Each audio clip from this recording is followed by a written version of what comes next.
Hello hello friends, हमारे channel Hindi IT गुरु में आप सभी का स्वागत है। जैसा कि हम लोग पिछली वीडियो में स्वरों का उच्चारण पढ़ चुके हैं और स्वरों के प्रकार पढ़ चुके हैं। अब पढ़ेंगे हम व्यंजन यानी व्यंजन वर्णों का वर्गीकरण।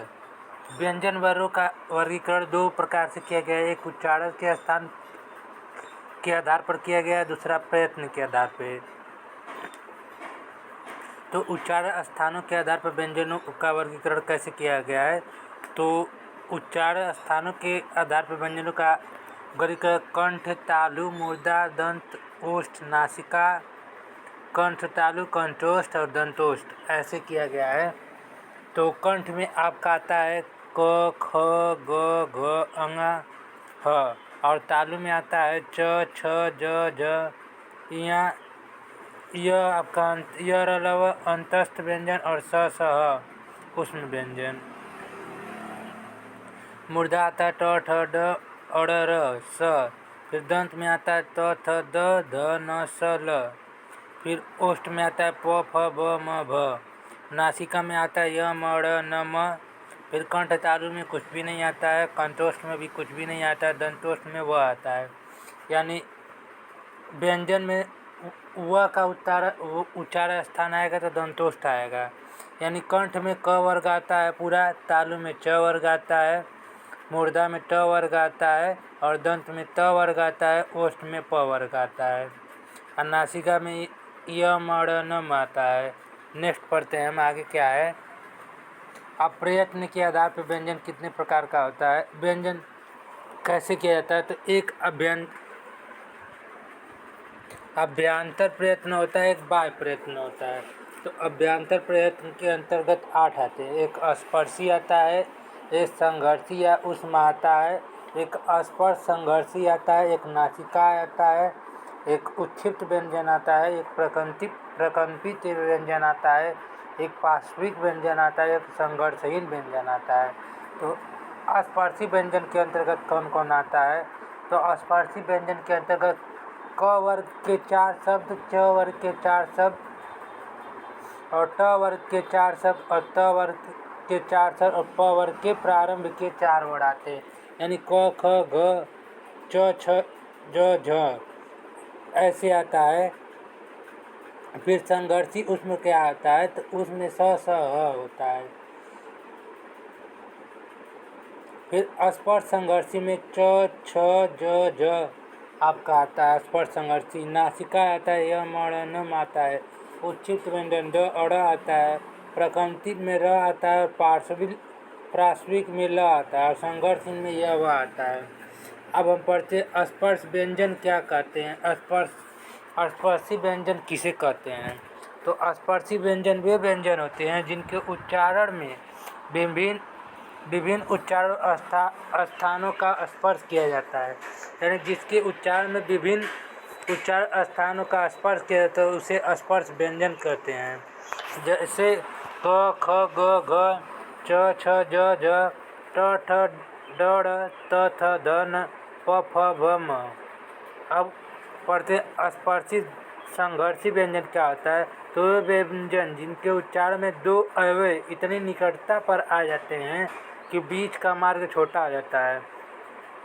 यानी वे व्यंजन जिसका हम उच्चारण करते हैं तो वो बहुत ही पास आते हैं, उनके बीच का मार्ग छोटा होता है, उसे वाय संघर्ष के बाद बाहर निकलती है संघर्षी। जैसे स, ह यानी उष्म वर्ण।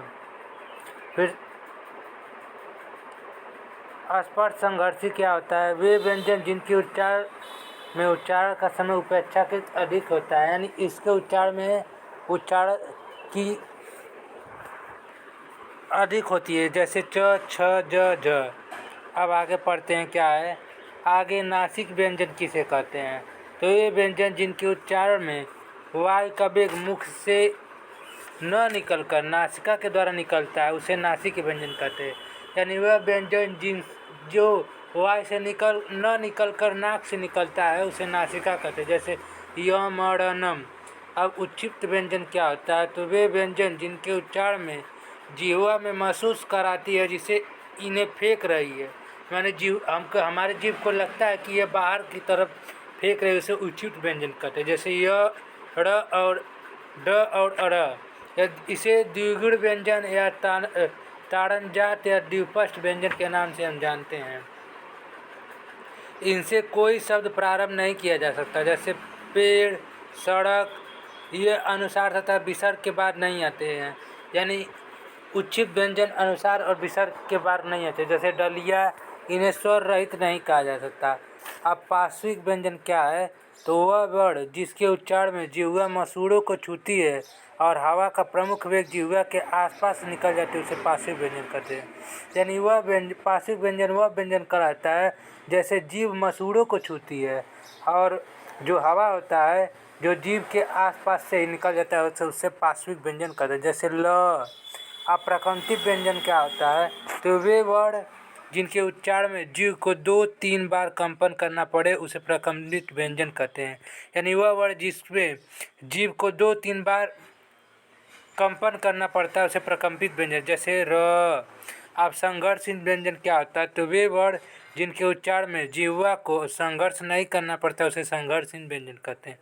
यानी वे व्यंजन जिससे जिह्वा का कोई भी संघर्ष नहीं होता है उसे संघर्षहीन। जैसे य और वह। अब पढ़ते हैं बाह्य प्रयत्न के आधार पर व्यंजन कौन कौन से हैं। तो बाह्य प्रयत्न के आधार पर व्यंजन दो हैं, एक अल्पप्राण और दूसरा महाप्राण। तो अल्पप्राण के अंतर्गत 30 व्यंजन आते हैं और महाप्राण के अंतर्गत 14 व्यंजन। अल्पप्राण किसे कहते हैं, तो जिस वर्ण के उच्चारण में कम वायु की आवश्यकता होती है उसे अल्पप्राण कहते हैं। यानी अल्पप्राण वे होते हैं जिसके उच्चारण में हमें कम वायु की आवश्यकता उसे अल्पप्राण कहते हैं। इसके अंतर्गत प्रत्येक वर्ग का पहला, तीसरा, पांचवा और अंतस्थ वर्ण तथा सभी स्वर आते हैं। यानी इसके अंतर्गत पहला, तीसरा और पांचवा वर्ण आता है और इसमें अंतस्थ व्यंजन जैसे क का क, ग, अंग, च का च, ज, इ, ट वर्ग का ट, ड, ढ़, फिर त वर्ग का त, द, न, फिर प वर्ग का प, ब, म, ये टोटल 30 हो जाते हैं। अंतस्थ वर्ण य, र, ल आता है। फिर सभी स्वर अ, आ, ई, उ, री, ए, ओ और ओ, ये सब आते हैं अल्पप्राण में। इसको हम अपनी उंगलियों के माध्यम से भी याद कर सकते हैं, 1, 3 और 5। तो उंगलियों में 1 के स्थान पे क को रखेंगे, तीसरे उंगली के स्थान पे ग को रखेंगे और 5वीं उंगली के स्थान पे अंग को रखेंगे। इस तरह इसको याद कर देंगे। अब महाप्राण किसे कहते हैं, तो वे वर्ण जिनके उच्चारण में अधिक वायु की आवश्यकता होती है उसे महाप्राण कहते हैं। यानी वे वर्ण जिसके उच्चारण में ज़्यादा वायु लगता है उसे महाप्राण कहते हैं। इसके अंतर्गत प्रत्येक वर्ण का दूसरा और चौथा वर्ण और ऊष्म वर्ण आता है। यानी इसमें प्रत्येक वर्ण का दूसरा और चौथा, जैसे ख और घ, च वर्ग का छ और झ, ट वर्ग का ठ और द, त वर्ग का थ और ध, प वर्ग का फ और ब और ऊष्म वर्ण का स, ह। यानी इसमें टोटल 14 महाप्राण आते हैं। अब आगे हम पढ़ते हैं स्वर तंतुओं के आधार पर वर्गीकरण। तो हम इसको नेक्स्ट वीडियो में बताएंगे। स्वर तंतुओं के आधार पर एक सघोष होता है, एक सघोष या घोष, अघोष। तो सघोष आपका 31 होता है और अघोष 13 होता है। नेक्स्ट वीडियो बताएं, तब तक के लिए धन्यवाद।